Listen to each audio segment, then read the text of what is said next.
Hello' মাই dear friends, আজি আকৌ এটা নতুন ভিডিঅ'লৈ সকলোকে স্বাগতম জনাইছোঁ।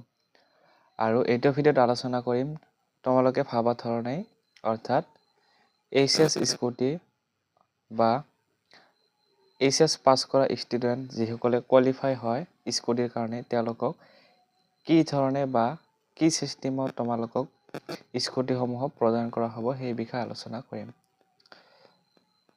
প্ৰথমতে তোমালোকক জনাই দিওঁ যে স্কুটি পাবলৈ তোমালোকে নতুন কৰি যিসকলে পাবা, তোমালোকে কোচিং ষ্টুডেণ্টে হওক বা নতুন কৰি যিসকলে পোৱা নাই স্কুটি, তোমালোকে স্কুটিসমূহ এতিয়া পাবলৈ গৈ আছে। আৰু স্কুটিসমূহ পোৱাৰ যিটো ৰুল, সেই ৰুলটো এনেধৰণৰ যে প্ৰথমে তোমালোকক যিখিনি ষ্টুডেণ্ট বাকী আছা, তোমালোকৰ ডিষ্ট্ৰিক্ট ৱাইজত কি কৰা হ'ব, এখন PDF প্ৰত্যেকখন ডিষ্ট্ৰিক্টতে তোমালোকে কি কৰা হ'ব, এখনকৈ PDF তোমালোকক দিয়া হ'ব। সেইখন PDF তোমালোকে পাই যাবা। চেনেলটি ছাবস্ক্ৰাইব কৰি দিবা, মই দি দিম তোমালোকক, ঠিক আছে। এখন PDF দিয়া থাকিব য'ত তোমালোকৰ নাম, ফাদাৰ্ছ নেম, স্কুল নেম আৰু য'ত তোমালোকে ডকুমেণ্টখিনি জমা দিব লাগিব সেই কলেজৰ এড্ৰেছো লগতে কণ্টেক্ট নাম্বাৰো দিয়া থাকিব, ঠিক আছে। প্ৰথমে এইখিনি কৈ দিলোঁ যে তোমালোকক ফাৰ্ষ্ট এখন ডিষ্ট্ৰিক্ট ৱাইজ PDF লিষ্ট ওলাব য'ত তোমালোকৰ সকলোৰে নাম থাকিব লাগিব। নাম থকাৰ পিছত কি কৰা হ'ব, তোমালোকক চিৰিয়েলি কি কৰা হ'ব, যিটো নাম্বাৰ দিছিলা তোমালোকে বা যিটো নাম্বাৰ PDFত থাকিব সেইটো নাম্বাৰতে তোমালোকক ফোন কৰিব। যিকোনো এখন কলেজৰ, এখন ডিষ্ট্ৰিক্টৰ এখন কলেজত বা দুখন কলেজক তোমালোকক সেই কলেজৰ পৰা তোমালোকক ফোন কৰিব। যেনে ধৰি লওঁ মই কৈ দিওঁ যে গোৱালপাৰাৰ যিখিনি ষ্টুডেণ্ট আছে, তোমালোকক গোৱালপাৰা কলেজৰ পৰা ফোন কৰিব। তোমালোকক ফোন কৰি কি কৰিব, ডকুমেণ্টখিনি জেৰক্স কৰি লৈ যাব লাগিব। ডকুমেণ্টখিনি কি কি লাগিব সেইখিনি পিছত আৰু এটা ভিডিঅ'ত কৈ দিম। তোমালোকক ফোন কৰিব গোৱালপাৰা ডিষ্ট্ৰিক্টৰ পৰা, যেনে গোৱালপাৰা কলেজৰ পৰা ফোন কৰিব বা অন্য ডিষ্ট্ৰিক্টৰ পৰা, অন্য তোমালোকে গমেই পাবা য'ৰ পৰা ফোন কৰিব কৈ দিব য'ত যাব লাগে।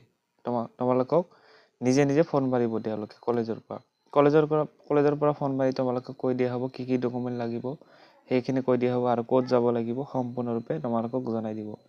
তাৰপিছতে তোমালোকে কি কৰিব লাগে, সেইসমূহ ডকুমেণ্ট লৈ ধৰি লোৱা আজি ফোন মাৰিছে, অহাকালি যাব লাগিব, ঠিক তেনেকৈ। তাৰপিছত তোমালোকে সেইখন কলেজত যাব লাগিব, ডকুমেণ্টখিনি লৈ যাবা। সেইদিনাখন তোমালোকে কি কৰা হ'ব, ডকুমেণ্ট তেওঁলোকে অহাকালি ধৰি লোৱা আজি ফোন মাৰিছে, অহাকালি ডকুমেণ্ট জমা দিব লাগিব। কেতিয়াবা কি কৰে, সেইদিনাখনেই তোমালোকক এখন চাৰ্টিফিকেট দিয়ে। তোমালোকে শুনা পাইছা যে doctor Banikanta Kakati award certificate, আৰু সেই চাৰ্টিফিকেটসমূহ এদিনতো দিব পাৰে, দুদিনতো দিব পাৰে, এসপ্তাহ লাগিব পাৰে। যেতিয়া তোমাক ডকুমেণ্ট লৈ কলেজত মাতিব, তেতিয়া তুমি ডকুমেণ্টখিনি জেৰক্স কপি দিবা। দিয়াৰ পিছতো কিন্তু সেইদিনাখনো দিব পাৰে, অৰিজিনেল ডকুমেণ্ট চাই সেইদিনাই দি দিয়ে। আৰু কোনোবা কলেজত কি কৰে, ধৰি লোৱা আজি 14 তাৰিখে তোমালোকক ডকুমেণ্ট জমা লৈছে, জেৰক্স কপি লৈছে। আকৌ তোমালোকক ধৰি লোৱা 16 তাৰিখ নাইবা 20 তাৰিখ মানত তোমালোকক ফোন কৰি আকৌ মাতিব যে বাণীকান্ত চাৰ্টিফিকেট দিয়া হ'ব, তোমালোকে অৰিজিনেল ডকুমেণ্টখিনি লৈ আহিবা, এনেকুৱা ধৰণে কয়। আৰু আকৌ কোনোবা কলেজত কি কৰে, ধৰি লোৱা আজিয়ে জমা দিছে, তেওঁলোকে আজিয়ে জেৰক্স কপি জমা দিছে, আজিয়ে চাৰ্টিফিকেটখন দি দিয়ে, তেনেকুৱা কৰে। আকৌ চাৰ্টিফিকেটখন মই চাৰ্টিফিকেটখন দেখুৱাই দিছোঁ। চাৰ্টিফিকেটখন তোমালোকক দেখাত এনেকুৱাই, ঠিক এনেকুৱা ধৰণৰ চাৰ্টিফিকেট তোমালোকক দিয়া থাকিব, য'ত প্ৰথমে তোমালোকক এনেধৰণে লিখা থাকিব doctor Banikanta Kakati award certificate 2024। তাৰপিছতে লিখা থাকিব ডক্টৰ বাণীকান্ত কাকতি, এইখিনি লিখা থাকিব কাকতি এৱাৰ্ড 2024 ইজ হিয়াৰ বাই কনফাৰ্ড আপন। তাৰপিছত তোমাৰ নাম লিখা থাকিব, শ্ৰী তোমাৰ নাম দিয়া থাকিব। তাৰপিছত চন অফ তোমাৰ দেউতাকৰ নাম দিয়া থাকিব। তাৰপিছত ৰেজিষ্ট্ৰেশ্যন চাৰ্টিফিকেট যিখন তোমালোকক দিয়া আছে সেইখিনি দিয়া থাকিব, আৰু ৰেজিষ্ট্ৰেশ্যন চাৰ্টিফিকেটৰ যিখিনি ৰেজিষ্ট্ৰেশ্যন নাম্বাৰৰ লগত চেচনো দিয়া থাকিব। তাৰপিছত এই ষ্টুডেণ্ট অফ কোনখন স্কুল বা কলেজত পঢ়িছে, স্কুল বা কলেজৰ নাম দিয়া থাকিব ইয়াতে। তাৰপিছত তোমাৰ ডিষ্ট্ৰিক্ট কি হয়, সেই ডিষ্ট্ৰিক্টৰ নাম দিয়া থাকিব।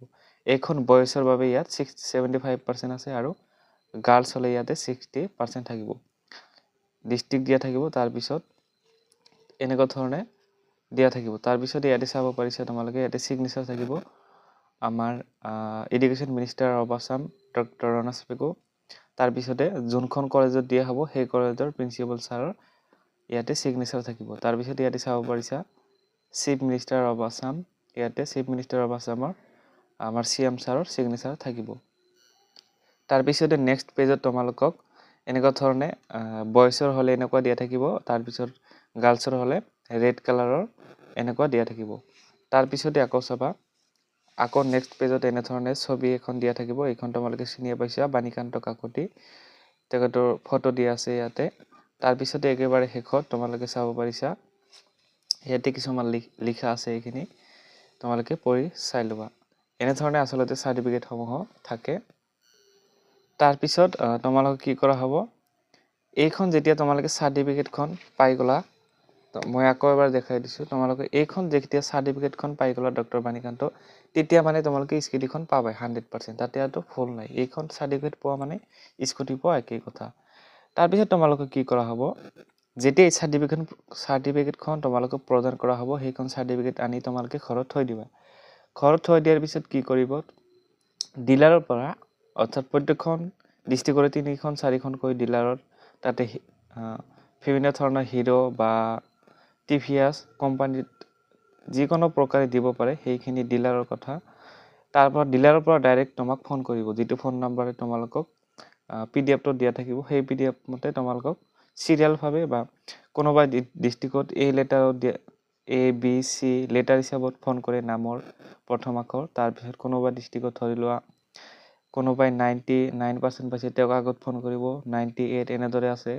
মানে বিভিন্ন ধৰণে তেওঁলোকে কল কৰে, বহুত নিয়ম আছে এইবিলাক। কিন্তু তুমি স্কুটি পাবাই। লাষ্ট অপশ্যন হৈছে তোমালোকক ডিলাৰৰ পৰা ফোন মাৰিব। ডিলাৰৰ পৰা ফোন মাৰি তোমালোকক হয়তো বিভিন্ন ডিষ্ট্ৰিক্টৰ বিভিন্ন নিয়ম ধৰি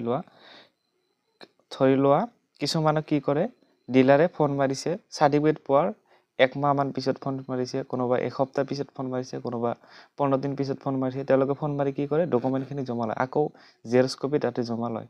জমা লৈ আকৌ কি কৰে, 3-4 দিন পিছত আকৌ যাব দিয়ে। মানে 3-4 দিন পিছত আকৌ স্কুটি দিবলৈ ফোন মাৰে।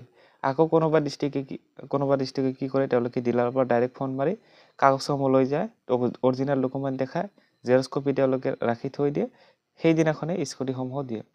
ঠিক আছে, বিভিন্ন নিয়ম আৰু বিভিন্ন ডিষ্ট্ৰিক্টৰ বিভিন্ন নিয়ম। কিন্তু তোমালোকে চাৰ্টিফিকেটখন পোৱা মানে স্কুটি পোৱা। ঠিক আছে, অলপ দেৰি হ'ব পাৰে, 2 মাহ 3 মাহ দেৰি হ'ব পাৰে, কিন্তু স্কুটিখন পাবাই। সেইকাৰণে তোমালোকে ইমান টেনশ্যন কৰিব নালাগে। ঠিক আছে, এইখিনি এনেদৰে তোমালোকে স্কুটিসমূহ পোৱা। বাকী কিবা ডাউট থাকিলে কমেণ্ট কৰি জনাব পাৰে। Thank U.